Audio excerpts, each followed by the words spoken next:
Hello all, and welcome to this tutorial video on formatting our references page in APA style. I am Ashley Squires, the director of the Writing Center here at Avila University, and I'm going to be your guide for today. So just in case this is the first video you're watching in the series, let's quickly review the reasons why it's important to cite your sources. First of all, citing sources gives credit to people for their original ideas and words. When you cite a source, you're acknowledging that the ideas and information came from somewhere else and are the intellectual property of their original author. So it is part of academic ethics and professionalism. Secondly, citing sources helps your reader understand where your information is coming from. If a reader is interested in following up on an example you provide or knowing more about where one of your facts comes from, then showing your source allows them to verify it independently. And finally, citing sources enhances your own credibility as it shows people that you have really done the work, that you're doing rigorous research, and that you are aware of what other people are saying and doing on your given topic. So when you cite a source, there's three things that you generally need to do. First, you need to provide quotation marks anytime you quote from a source directly. Second, you provide an in-text citation, or what's sometimes called a parenthetical citation, anytime you quote, paraphrase, or discuss a source in our writing. And then finally, you provide a list of references at the end of the paper. In a previous video, we covered in-text citations, so you can go back and watch that if you want to know more about how to do in-text citations. For this video, we're going to focus on item number 3. One other thing you should know before we dive in is that there are dozens, if not hundreds, of different citation systems out there. At some point in your school career, for example, you probably learned how to use MLA format. You may also have read something that had footnotes in it. This is usually following something called Chicago Notes and Bibliography style. All of these citation standards are provided by different publishers and academic organizations. So Chicago University Press publishes the Chicago Manual of Style. The Modern Languages Association publishes the MLA Handbook, and the American Psychological Association is responsible for the APA Handbook. And which citation system professionals use depends on where they're publishing, because different journals and publishers call for different formats. But there are certain formats that tend to dominate in particular disciplines.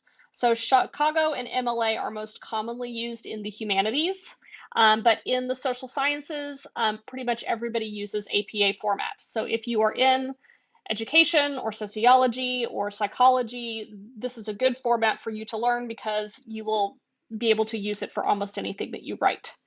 Now, as a student, which format you pick largely depends on what your instructor or your program wants.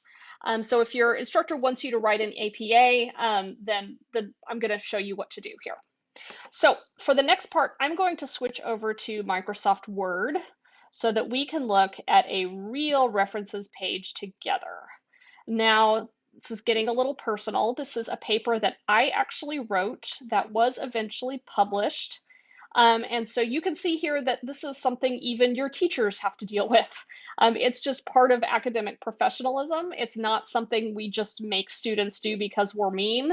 It's somebody that basically everybody working in these fields has to learn how to do at some point, okay? And so this is when you're learning how to do it. So the list of references is pretty much exactly what it sounds like. It's a list of all the sources you used while you were writing your paper. Some of them are really long. This one goes on for a couple of pages. Some of them are really short. It may only be 2 or 3 references.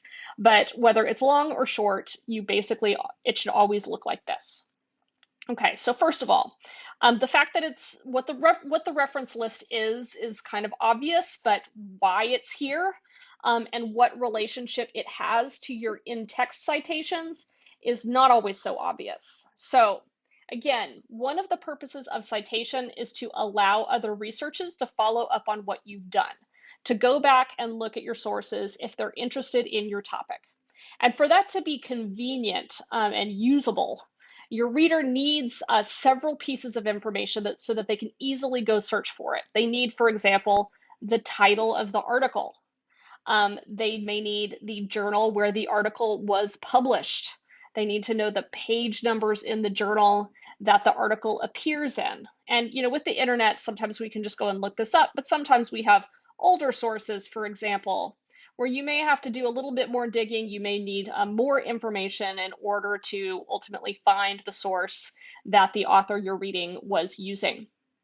So, if, however, we were to put all of this information in the text itself, that text would very quickly be unreadable.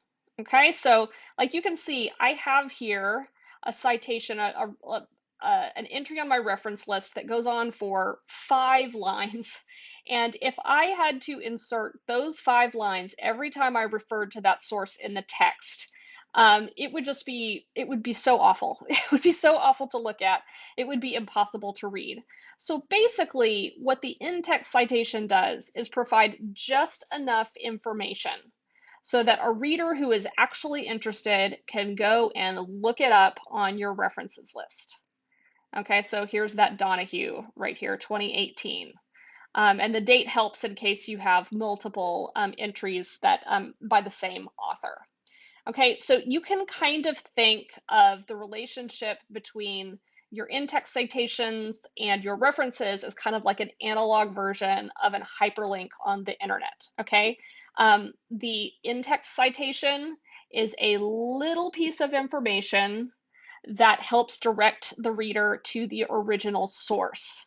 It's just instead of clicking on it, you have to go and kind of look it up yourself. Okay, so that's why we have it. That's why we do both. Again, it's not to be mean. It's because this is what is needed in order to make your references actually usable by people. So, because references pages need all of this information, it's also important that they be formatted in a way that makes that information relatively easy to find and read. And that's why these style guides were invented.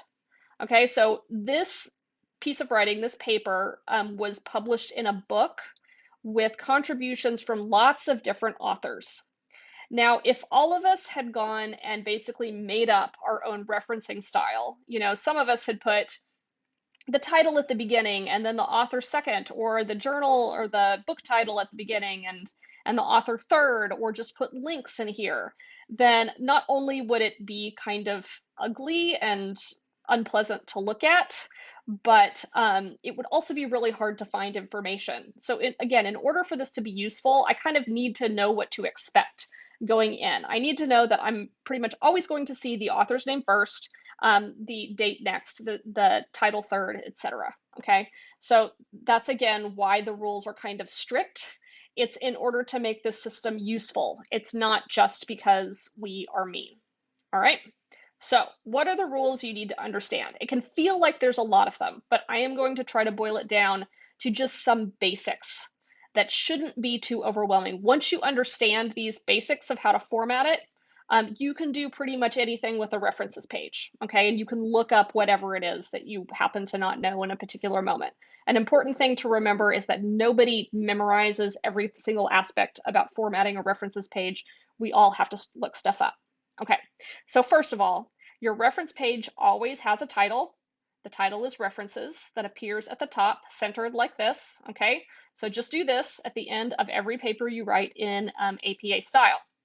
The second thing you should know is that the list is alphabetized, and it is alphabetized by the last name of the first author of every single entry. So we have my A, and then my B's, and my C's on down, okay? If, by the way, you forgot how to alphabetize, or you need to brush up on how to alphabetize, what to do. If, for example, you have multiple entries by the same author, that's the kind of thing that you can Google. Okay, and I'm going to show you a little bit more about how to do that later on. But everything is alphabetized by the author. The other thing you should notice about this references page is that nothing is numbered. We don't put numbers at the beginnings of these entries. And the reason is because we don't need them. The list is alphabetized, okay? And the numbers wouldn't really apply to anything.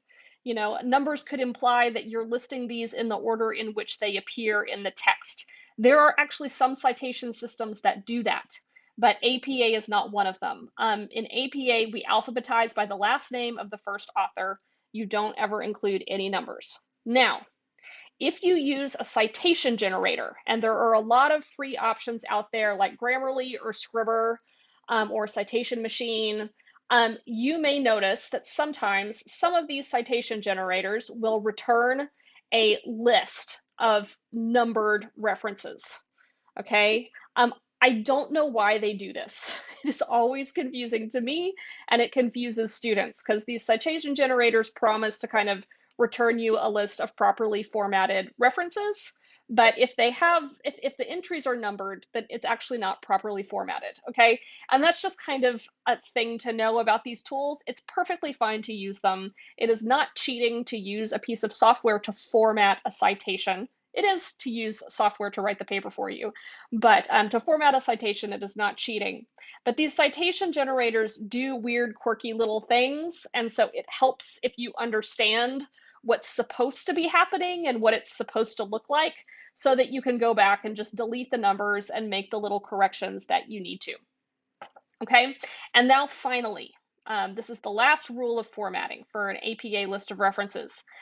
Look at the spacing here. Okay, so first of all, each entry is separated by a full line space, right? Again, this just makes it nice and readable. And each entry uses what's called a hanging indent, which means that the second line and all the subsequent lines are 1/2 inch away from where the first line begins. Okay, and this is again just to keep things nice and readable. This helps us it be very, very clear where one entry ends and the next one begins, and you can really see it if we were to just delete all these spaces, how important that hanging indent becomes so that you can see where each entry starts. Okay, so that is the last major rule. And to do a hanging indent, I'm going to show you how to do it really easily. You can, of course, go in and use your tab to get each line 1/2 inch over, but there's a much easier way to do it. Okay, so I am using Word for Mac. It works pretty much exactly the same on your Microsoft machine. And there should be a similar tool if you are using some other kind of word processor, whether it's a Google Doc or Pages or whatever. Okay, so to do it here in Word, you go up to the line and paragraph spacing tool. This is the tool that allows you to change the line spacing, so to add extra spaces in between each line. But you want to go to the advanced options here, so to lines and page breaks, or excuse me, to this line spacing tool. And you will see here that there is a section called indentation, and this allows you to set, again, where these indents occur. And what you want, so it defaults to none. And what you want to do is set it to hanging, okay, for your whole references page. And just so you can see the difference, I'm going to actually turn this off for this particular entry, and you can see what happens. Okay, so when it's turned off, and this is the way it is set by default, everything lines up against the left margin here. When I go back into line spacing options, and I choose hanging indent, it automatically chooses 1/2 inch because that's just kind of the standard way we do this. You hit OK, and there you go. So you can just do this for your whole references page, and it will do it for every single entry. So every time you start a new entry, basically a new paragraph here, it will put the first line up against the left margin and then do a hanging indent for the rest. Okay, so those are the 3 major rules of how to format the overall references page. But then there is formatting the references themselves. And this is where things can get really overwhelming. Because for every single different type of source, whether it is a book like this one, or a chapter within a book like this one, or a journal article like this one, there is a different format you use. Okay, they all contain similar bits of information, but the order in which the information appears and the punctuation that you use is a little bit different in every single case. And again, like I said, this is where this can get overwhelming. But here's what you need to know. Yes, the list of possibilities is huge. That's why these manuals are published as books. But nobody expects you to memorize any of this. Okay, everybody who uses these systems has to look stuff up. That's why the books are published. All right. So there's no reason to get super stressed about remembering where all of the punctuation marks go.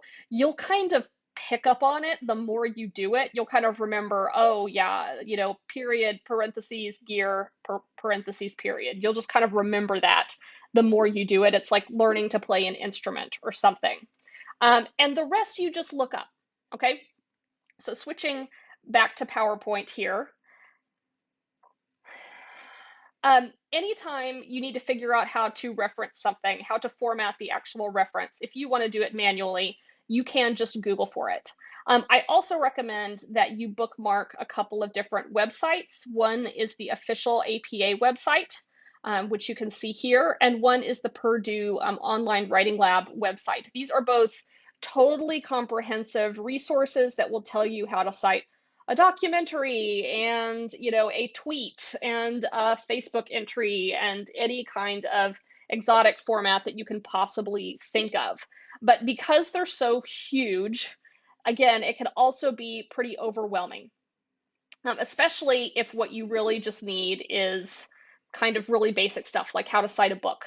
Because the truth is that while there are hundreds, if not thousands, of possible formats out there, there are like 5 that you will need to use the vast majority of the time. Okay. And we have actually created a resource for you that shows you how to do kind of the top 5. And the idea here is that this is just one page that you can keep in your binder or save to your computer desktop or tape to your wall, whatever it is you want to do to keep it handy. And so anytime you need to format one of these types of entries, you can just glance at it real quick. Okay. And then when you need the format for one of these more exotic reference types, just Google for it. Okay. Don't email your teacher about it. If you email your teacher at 11:30 p.m. the night before a paper is due and say, how do I cite a podcast? You are wasting everybody's time, just to tell you the truth, because they have to Google it too. Again, we don't memorize this stuff. Everybody has to look it up. So just eliminate the middleman and get comfortable looking it up yourself. Okay? So here is my last recommendation. You can save yourself a bit of stress on the back end if you don't wait until the very end of the project to do your references. My recommendation is to always populate it as you go. Once you find a source you want to use in a paper, just scroll down to the last page of your draft and type out the fully formatted reference. You can go ahead and format the whole thing, do the references title and the hanging indent and all of that stuff, and just keep your list as you go. This really will save you a lot of headaches. There have been times when I was writing and I used a source and even dropped an in-text reference into the draft, wrote Severino 2016. And then I expected myself to remember which article I was referring to. And I didn't put the references entry at the end of the draft. And then when it came time to kind of check everything and make sure all my references were there, I had to really go digging for that source. So save yourself some time on the back end and save yourself some stress, especially if you're the type of person who works really close to a deadline, and just keep a running list at the end of the draft. It really will save your sanity sometimes. So as a side note, there are citation management systems that can help.